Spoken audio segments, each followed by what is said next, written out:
The pneumatic tube mail of New York. We are in the late 19th century. New York City depends on paper more than on almost anything else. Money, law, news, and trade all move through written messages that must arrive quickly and in the correct order. Every working day creates thousands of small decisions that rely on paper reaching the right building in time. Most people see this movement on the streets. Messengers hurry through traffic. Wagons block intersections. Weather slows everything down. But not all messages follow this visible path. Some leave buildings without ever touching the street. They enter walls, disappear into floors, and continue beneath the city through narrow metal tubes. They travel faster than walking, unaffected by crowds or rain, powered only by air. It is a system that feels surprisingly bold even today, hidden beneath one of the busiest cities in the world. This is the story of the pneumatic tube mail of New York. A city that runs on paper. We are in the late 19th century. New York City is growing faster than any system meant to support it. The population increases every year. Buildings rise higher. Businesses concentrate closer together. What once took days now needs to happen within hours. At the center of this growth is paper. Almost every part of daily work depends on written messages. Banks exchange confirmations before money can move. Newspapers collect numbers before presses begin to run. Courts require signed documents before decisions become official. Government offices send notices that affect thousands of people at once. None of this happens without paper arriving on time. The post office becomes one of the city's most important working spaces. It is not quiet, and it is not ceremonial. It exists to manage volume.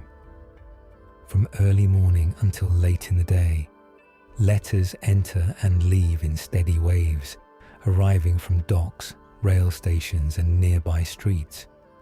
Inside, the work follows a fixed rhythm. Clerks handle thousands of envelopes that look nearly identical. Most are opened only once, passed along, and never seen again. No one pauses to read. No one stops to decide. Each piece of paper has already been assigned its next direction. The room is built for repetition. Desks are placed close together. Shelves rise high along the walls. Walkways are kept clear. Everything in the space supports movement without interruption.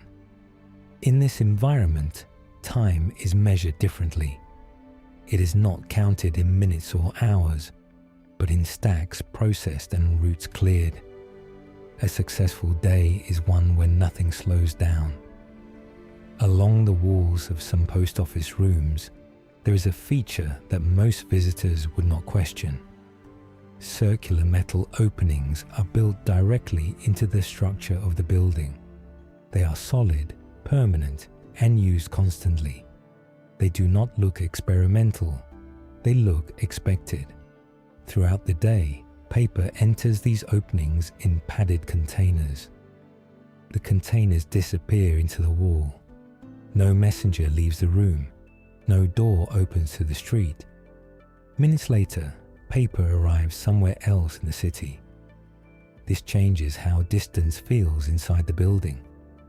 A destination across town no longer feels far. A document meant for a financial office downtown does not wait for traffic or weather. It leaves the room and continues unseen. What makes this system remarkable is its scale. This does not happen once or twice. It happens hundreds of times each day. Messages are sent, received, and redistributed without ever touching the street. Over time, the work adapts around this hidden movement. Clerks come to expect faster returns. Schedules adjust. Offices rely on deliveries that no longer depend on human speed. The city begins to plan its day around something it cannot see. Few people inside the post office think about where the messages go once they disappear. That knowledge is not required. Trust replaces curiosity. The system proves itself through repetition. Above ground, the city remains crowded and unpredictable. Wagons block intersections. Messengers wait for openings in traffic. Weather slows everything. Noise fills the air. Below ground, something very different is happening. Metal tubes run beneath streets, under water pipes, under building foundations. Inside them, containers move with mechanical certainty. They do not slow down. They do not hesitate. They are guided by air pressure alone. This creates a quiet divide in the city. The surface struggles with congestion. Beneath it, movement becomes controlled. By the end of the working day, the post office looks much the same as it did in the morning. New stacks replace old ones. The routine holds. Nothing about the room suggests how much movement has passed through it. Thousands of messages have crossed New York without being seen. In the next chapter, we step outside these buildings and observe the pressure of the streets that made such hidden movement necessary. The pressure above ground. Outside the post office, New York does not pause. By the late 19th century, the streets are already under constant strain. Horse-drawn wagons fill the roads from morning until evening. Streetcars stop and start along fixed tracks. Elevated trains pass overhead, darkening whole blocks as they move. Every layer of the city competes for the same space.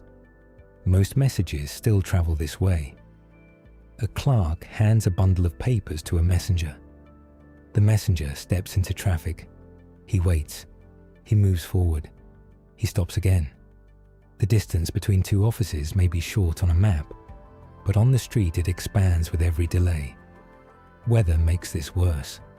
Rain turns roads into mud. Snow slows wagons to a crawl. In summer, heat exhausts both people and animals. The city continues to work, but never smoothly. Time is lost in small pieces, again and again. What makes this pressure serious is how many systems depend on timing. Banks need confirmations before money can be released. Newspapers need information before presses begin to turn. Courts need documents before hearings can continue.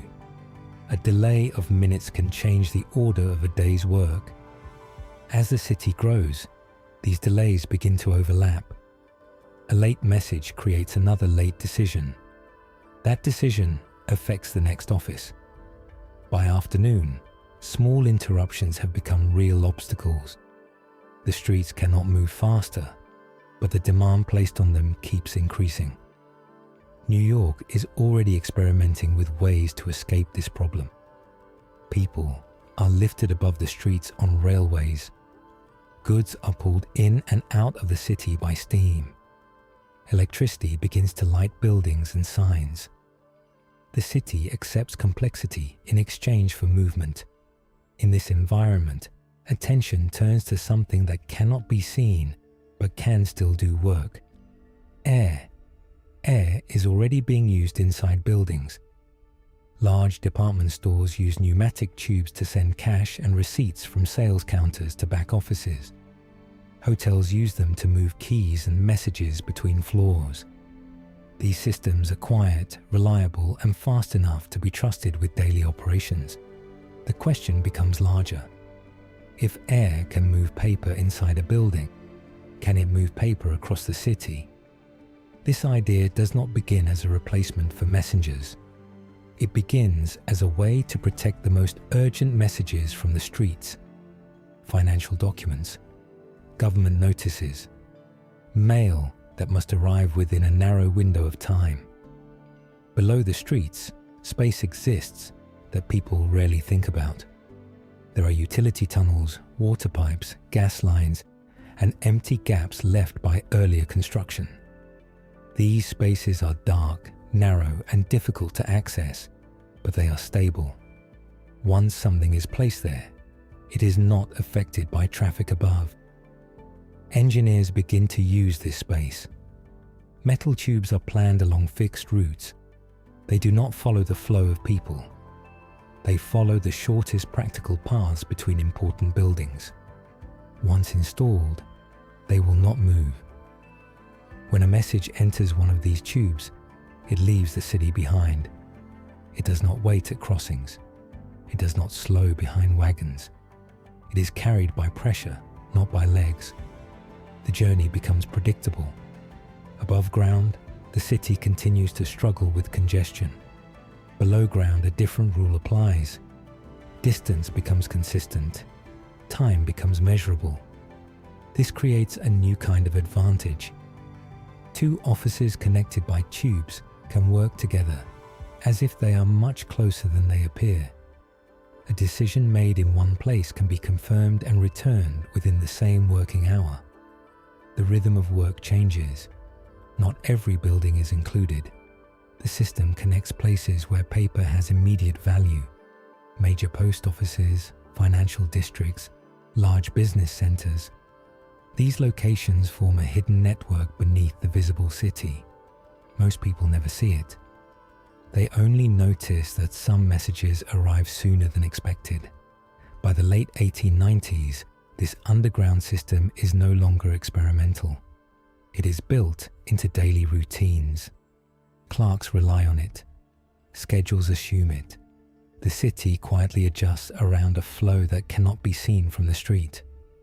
In the next chapter, we follow how this network is physically built and how metal tubes are laid beneath New York streets. Laying the tubes. Once the decision is made, the work does not happen all at once. It begins quietly, in the sections of the city where disruption can be controlled. Streets are opened in narrow lines. Stone and dirt are removed just deep enough to reach the space below daily movement. This work is slow and careful. The streets above cannot stop for long. Wagons still need to pass. People still need to cross.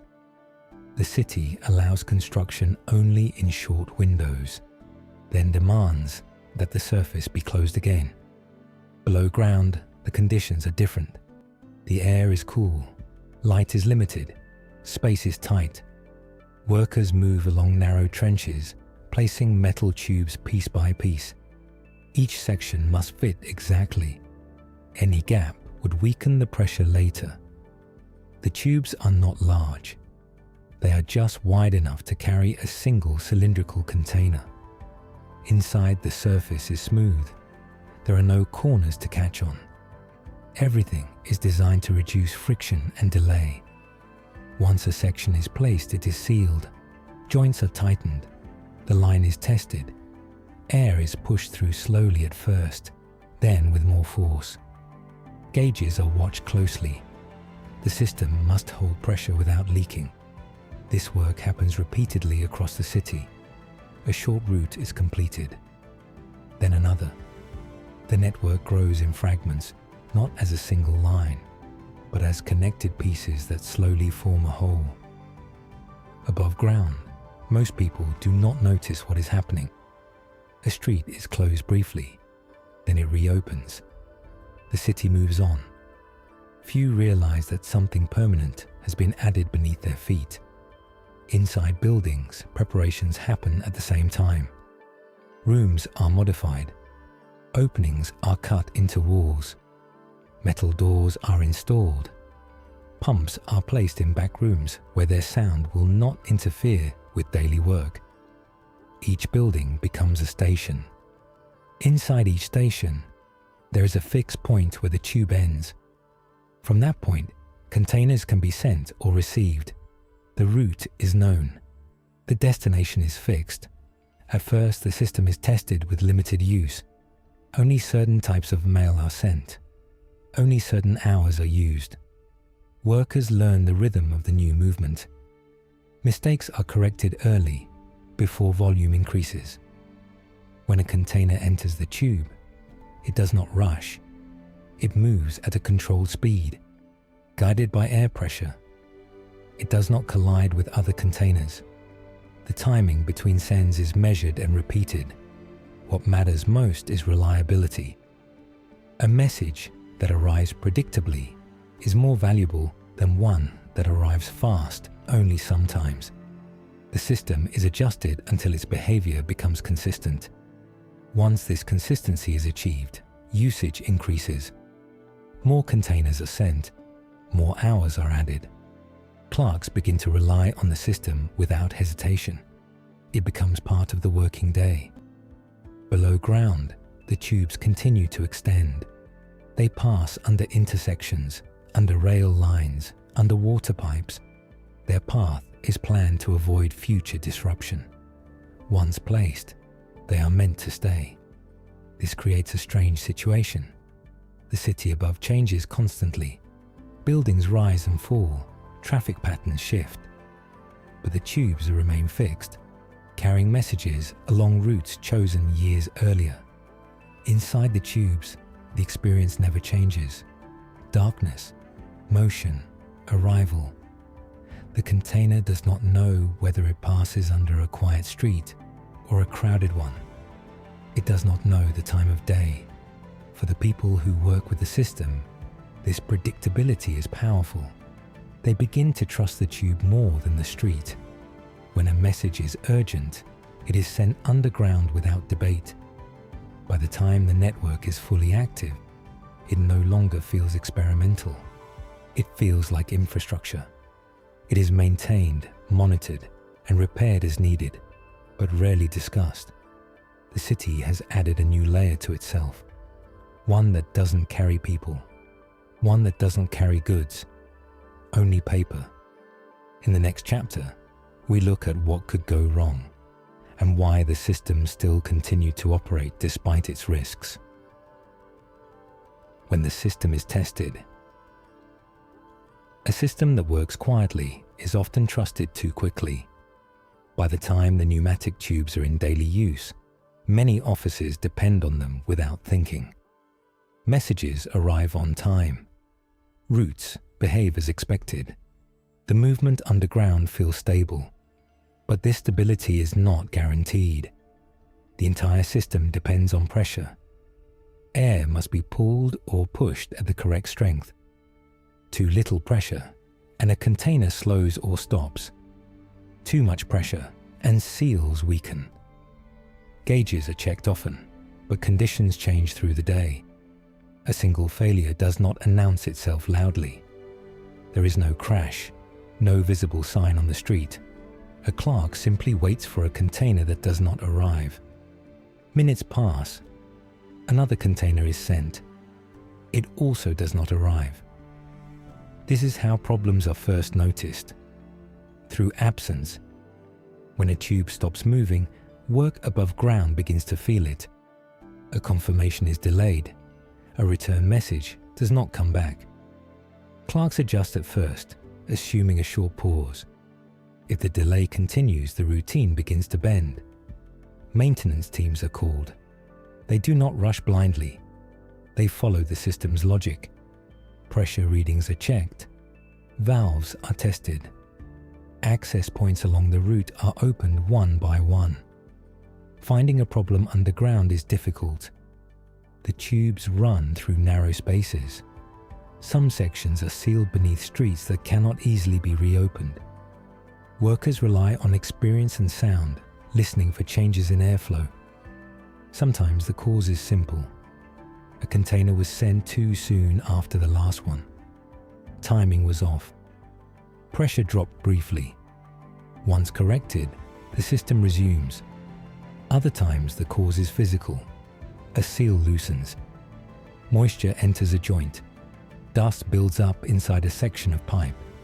These issues take longer to resolve. While repairs are made, the city above adapts. Messengers are sent back onto the streets. Work slows, but it does not stop. The pneumatic system was built to remove pressure, not to replace all movement. There is also risk in success. As trust in the system grows, volume increases. More messages are sent. The margin for error becomes smaller. A delay that once affected a few documents now affects many. The system responds by becoming more controlled. Timing rules are enforced. Loads are standardized. Workers are trained to follow fixed intervals. Reliability is protected through discipline. What makes the pneumatic tubes unusual is that failure does not spread visibly. A blocked street affects an entire area. A broken tube affects only those who depend on that route. The problem remains contained. This containment keeps confidence high. Offices continue to plan their day around underground delivery. The tubes are treated as dependable, even when they occasionally fail. There is also competition. At the same time the tubes are operating, other technologies are advancing. Telephones begin to appear in more offices. Telegraph lines continue to carry urgent messages over long distances. Each new method reduces the importance of physical paper, but does not eliminate it. The pneumatic system exists in this narrow space. It is faster than the street. It is quieter than the telegraph. It is more predictable than a messenger, but less flexible than a phone call. As long as paper remains central, the tubes remain useful. The city understands this balance. It does not expand the system endlessly. It strengthens what already exists. The goal is not perfection, but consistency. By the early 20th century, the pneumatic tubes have survived their tests. They have failed, been repaired, and continued. They have proven that messages can move reliably beneath a city that struggles above ground. In the next chapter, we look at how people and routines keep this system alive day after day, and how the city quietly learns to depend on it. The people who keep it moving. By the time the pneumatic tube network is fully established, it no longer feels new, it feels normal. Messages are sent underground without discussion. The system is no longer questioned. It is expected to work. This expectation depends on people. Inside each connected building, specific routines develop around the tubes. Clerks know which routes are reliable. They know which destinations return messages quickly and which take longer. Over time, this knowledge becomes practical, not written down. Sending mail through the tubes is not casual. Only certain documents are chosen. Financial papers, government notices, items that benefit most from speed and certainty. Ordinary letters still move by hand. Each container is prepared carefully. The amount of paper matters. Too much weight slows movement. Too little can cause instability. Workers learn these limits through repetition, not instruction manuals. Timing also matters. Containers are not sent at random. Intervals are followed. A route must clear before another container enters. This rhythm keeps collisions from happening inside the pipes. Behind the scenes, other workers focus only on the system itself. They monitor air pressure throughout the day. Gauges are checked. Pumps are maintained. Valves are adjusted as conditions change. Temperature, humidity, and volume all affect performance. These workers rarely see the messages they move. Their work is mechanical and precise. Success means nothing noticeable happens. Failure means everything stops. Maintenance does not happen only when something breaks. Sections of the network are inspected regularly. Worn parts are replaced before failure. Dust is removed. Seals are tightened. The goal is to prevent problems rather than react to them. What makes this work unusual is its invisibility. Street repairs draw attention. Building construction is visible. The tube network operates almost entirely out of sight. Most people who benefit from it never meet the people who maintain it. As the city grows, routines adapt. Working hours shift. volume increases during certain parts of the day. The system absorbs these changes without redesign. It adjusts through habit. There is also restraint. The network is not expanded without reason. Each new route requires digging, planning, and long-term commitment. Decisions are made carefully. Only locations with constant high-value paper traffic are connected. This creates a quiet hierarchy. Some buildings are always connected, others never are. Access to the tubes becomes a form of advantage, even if it is rarely spoken about. By the early 20th century, many offices plan their work around underground delivery. Deadlines assume fast returns, schedules compress, expectations rise. At the same time, alternatives continue to grow. Telephone calls replace some messages. Telegraphs handle long-distance urgency. The tubes remain strongest where physical paper is still required. This balance keeps the system alive. It is not overloaded. It is not abandoned. It continues because it fits a specific need better than any other option. By now, the pneumatic tubes are no longer an experiment or a novelty. They are part of how New York functions, quietly supporting decisions that shape the city each day. In the final chapter, we look at what happens when this system slowly fades and what remains once the air stops moving. When the air finally stops. As the 20th century moves forward, New York continues to change. The city does not slow down, but the way it moves information begins to shift. New tools appear, new habits form. Some systems grow quieter, not because they fail, but because they are no longer the fastest option. Telephones become more common in offices. A question that once required a written note can now be asked and answered immediately. Telegraph lines continue to handle urgent messages over long distances. Paper is still important, but it is no longer the only carrier of decisions. The pneumatic tubes remain in use for a time. They continue to move documents beneath the streets. Clerks still load containers. Pumps still create pressure. The system works as it always has, but gradually the volume decreases. Fewer messages need the speed that only the tubes provide. More work is handled in other ways. Schedules change again. What was once essential becomes optional. There is no single moment when the system ends. No announcement, no final shutdown. Routes are closed one by one. Some stations stop receiving mail. Others continue for years inside individual buildings, serving smaller internal needs. Below ground, the tubes remain where they were placed. They do not collapse.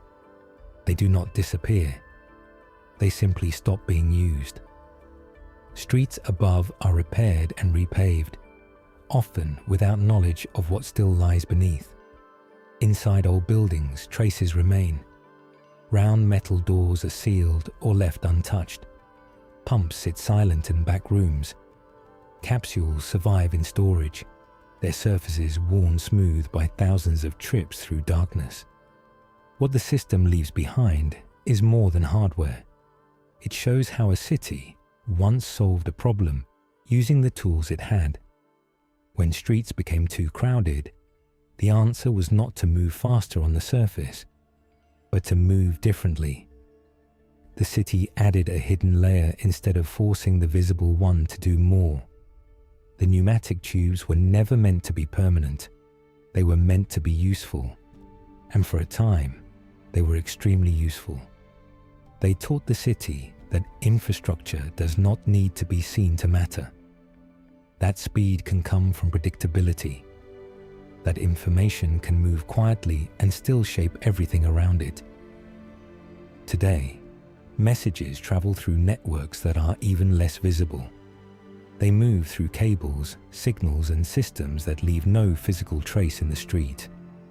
Yet the idea is the same. When pressure builds, cities find new paths.